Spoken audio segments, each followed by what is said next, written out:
کسی نے کہا کہ نکاح میں صرف ایک بار ایجاب و قبول سے نکاح نہ ہوگا،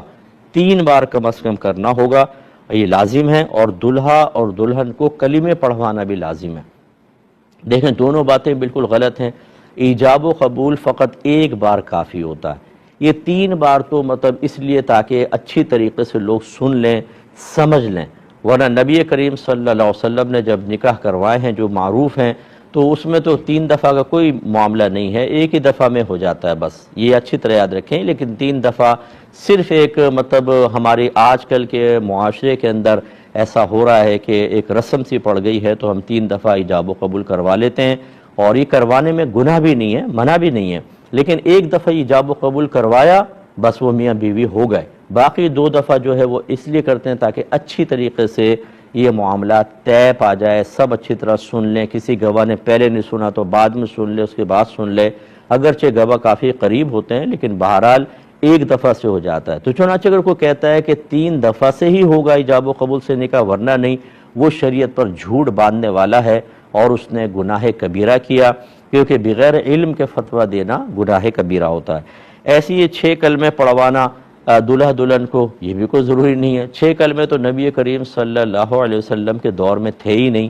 پہلا کلمہ بھی جو ہم لا الہ الا اللہ محمد رسول اللہ کہتے ہیں، یہ ایک جگہ کہیں ثابت نہیں ہے۔ لا الہ الا اللہ کہیں پر ہے، محمد رسول اللہ کہیں پر ہے، یہ تو فقہاء نے پھر ان کو ملا کر کہا کہ یہ پہلا کلمہ، پھر دوسرا بنایا، تیسرا، یہ 6 کلمے بعد کی ایجاد ہیں۔ جب بعد کی ایجاد ہیں تو اس کا مطلب ہے زمانے رسول میں جتنے نکاح ہوتے رہے ان میں تو کوئی کلمہ نہیں پڑھوایا گیا تھا، تو کیا وہ سارے نکاح نہیں ہوئے تھے؟ یہ اس قسم کے جاہل قسم کے لوگ جو ہیں، جو شریعت کی ABC نہیں جانتے، لیکن جب وہ اندھوں میں کانا راجا کہتے ہیں نا، تو یہ تو کانے سے بھی کم ہوتے ہیں کہ بالکل بیچارے عوام الناس کے درمیان رہتے ہیں اور لوگوں کو کچھ نہیں پتہ ہوتا، تو یہ اچھل کر اس قسم کے غلط مسائل بتا کر وقتی طور پر مرکز محفل بن جاتے ہیں اور اس میں بڑا پن محسوس کرتے ہیں، لیکن یہ نہیں پتہ کہ یہ آپ ایک جہنم کا راستہ اختیار کر رہے ہیں، اور سب لوگوں کو آپ غلط مسئلہ بتا کر اگر یہ آگے چلتا رہا تو آپ کے لیے انتہائی بڑا گناہ جاریہ ہو جائے گا،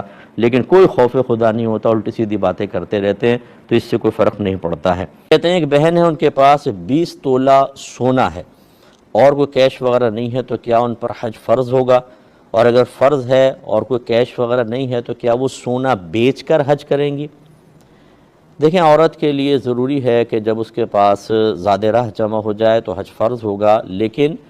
اتنا اس کے پاس ہونا چاہیے کہ اپنا اور اپنے محرم کا بھی مطلب ہے کہ جو حج کا خرچہ ہے اس کے پاس جمع ہو، تب وہ حج کرے گی۔ تو اگر 20 تولہ سونا میرے خیال میں آج کل کے حساب سے، اور یہ چونکہ پڑوسی ملک کا حکم ہے، یہ مسئلہ ہے، تو وہاں میرے خیال میں حج کافی سستا ہے۔ ہمارے یہاں بہت مہنگا ہے، ہمارے یہاں جو فلائٹس کے کرائے ہیں وہاں پر تو میرے خیال میں اس سے آدھے ہوتے ہیں، اور غالباً وہاں پر کچھ اور سپورٹ بھی ہوتی ہے گورنمنٹ لیول پر۔ تو 20 تولہ سونا اگر وہاں کسی خاتون کے پاس ہے تو یقیناً ان پہ حج فرض ہوگا، اور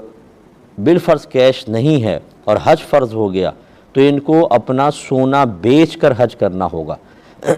کیونکہ جب آپ کے پاس مال ہے تو پھر تاخیر کرنا گناہ ہے۔ نبی کریم صلی اللہ علیہ وسلم نے ارشاد فرمایا، جو باوجود قدرت کے حج نہ کرے وہ یہودی ہو کر مرے یا عیسائی ہو کر، یعنی شدید ترین سرکار نے اظہار ناراضگی فرمایا۔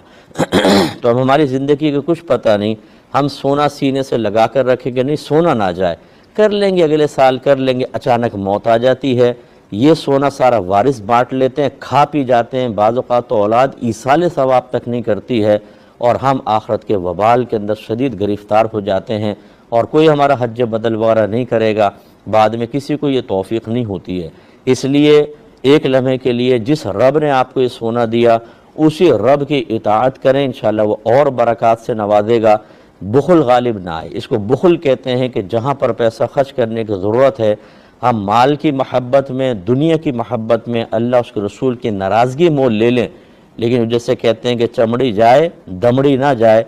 پیسہ رہے آخرت چاہے برباد ہو جائے، ارے بھائی اس کو رکھ کے کریں گے کیا،